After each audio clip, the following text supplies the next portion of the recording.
bet you ain't noticed that.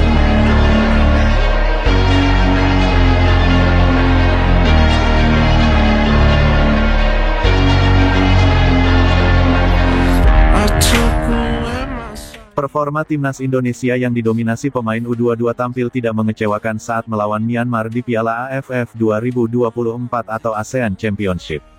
Menghadapi Singaburma, julukan Myanmar, yang lebih senior, Muhammad Ferrari dan kawan-kawan tak gentar. Sebaliknya tim asuhan Shin Tae-yong ini main lugas dan berani.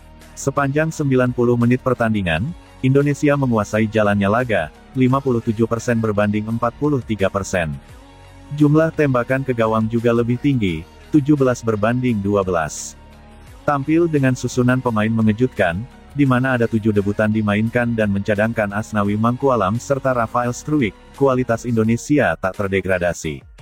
Kualitas umpan skuad Garuda juga tetap tinggi, 80% 305 presisi dari 377 umpan. Ketika pemain lawan mulai kram di sepertiga akhir laga, pemain Indonesia tampak prima.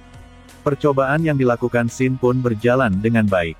Doni Tripamungkas yang seorang bek sayap kiri, tampil disiplin dan cerdas saat direposisi sebagai bek tengah. Karena performanya itu Doni ditetapkan sebagai man of the match pertandingan. Namun, reposisi Pratama Arhan dari bek sayap kiri menjadi full bek kanan berjalan kurang mulus. Keputusan Shin memasang Arhan Kakak sebagai starter, dengan mencadangkan Rafael Struijk atau Ronaldo Kuateh, terbilang berani. Ini hampir mirip kisah Hoki Caraka beberapa tahun lalu. Shin tetap teguh memasang Hoki, kendati kritik tajam menghujani. Hoki, kata Shin, perlu jam terbang untuk matang. Hal sama diperlakukan kepada Arhan yang masih 17 tahun. Yang perlu diingat, ini baru awalan. Biasanya performa pemain belum maksimal di pertandingan pertama sebuah kejuaraan. Artinya performa pemain bisa naik lagi di duel-duel selanjutnya.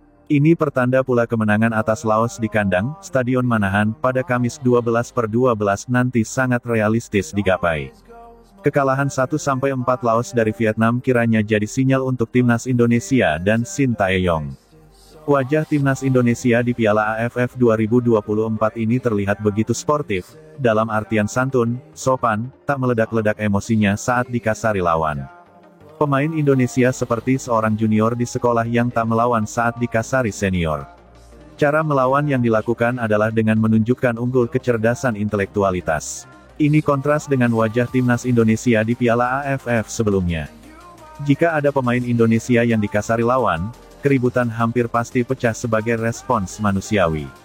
Sebaliknya, begitu kepala Marcelino Ferdinand jadi sasaran tembakan bola dengan sengaja oleh bek Myanmar, pemain Indonesia datang mendekat hanya untuk protes. Sekilas, ini menunjukkan pemain-pemain muda Indonesia ciut nyali. Namun di satu sisi memperlihatkan mentalitas tinggi. Perlakuan kasar lawan tak membuat emosi pemain lepas landas. Sikap sportif begini kiranya perlu dijaga. Rasanya tak perlu penyikapan berlebihan atas situasi di lapangan, yang dampaknya mengganggu fokus dan konsentrasi pertandingan. Hanya saja, gaya santun seperti ini akan dimanfaatkan pemain-pemain nakal Vietnam, Thailand, atau Malaysia. Sikap nakal dengan cerdas kiranya perlu diasah pula agar lawan tak semena-mena. Dan, pertandingan melawan Laos bisa menjadi alat ukur. Jangan karena bermain di kandang, di depan pendukung setia, jadi arogan terhadap lawan. Jadi jago kandang atau preman kampung. Shin tentu bisa membaca tabiat pemain Indonesia. Laga melawan Laos sangat vital dampaknya untuk pertandingan tandang melawan Vietnam. Jangan sampai emosi terkuras lebih dulu. Rotasi skuad kemungkinan kembali dijalankan Shin, mengingat jadwal padat. Setelah melawan Laos, ada laga tandang ke Vietnam. Jika tak dirancang dengan baik, kondisi pemain bisa menurun. Itu mengapa mentalitas selalu jadi penekanan Shin. Saat mentalitas dibalut dengan intelektualitas, lawan yang nakal hanya perlu dibalas dengan cerdas, ini tak ada kaitannya dengan nyali.